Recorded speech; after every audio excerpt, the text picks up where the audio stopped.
नाज़रीन, मज़हबी जमायत जे एहतजाज सबब लाहौर ऐं इस्लामाबाद में रोड रस्ता बंदि कया विया आहिनि। वफ़ाक़ी गादीअ वारे शहर में एहतजाज खे रोकण लाइ सिक्योरिटी जा सख़्त इंतज़ाम कया विया आहिनि। शहर जा दाख़िली रस्ता 3 ॾींहनि खां बंदि हुजण करे शहरी मुश्किलातुनि जो शिकार आहिनि।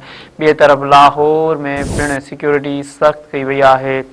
सगिया ऐं रावी पुल कंटेनर रखी बंदि कयो वियो आहे। ॿिए तरफ़ लाहौर ऐं इस्लामाबाद मोटरवे हर क़िस्म जी ट्रैफ़िक लाइ बंदि आहे, जॾहिं त पंजाब ऐं केपीके खे मिलाईंदड़ GT रोड खे बि ट्रालर ऐं कंटेनर लॻाए बंदि कयो वियो आहे। नाज़रीन, असां तव्हांखे हिकु भेरो ॿीहर ब्रेकिंग न्यूज़ ॾेई रहिया आहियूं त मज़हबी जमायत जे एहतजाज सबबु लाहौर ऐं इस्लामाबाद में रोड रस्ता बंदि कया विया आहिनि। वफ़ाक़ी गादीअ वारे शहर में एहतजाज खे रोकण लाइ सिक्योरिटी जा सख़्त इंतज़ाम कया विया आहिनि। शहर जा दाख़िली रस्ता 3 ॾींहनि खां बंदि हुजण करे शहरी मुश्किलातुनि जो शिकार आहिनि।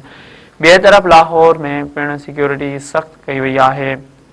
सगिया ऐं रावी पुल कंटेनर रखी बंदि कयूं वयूं आहिनि।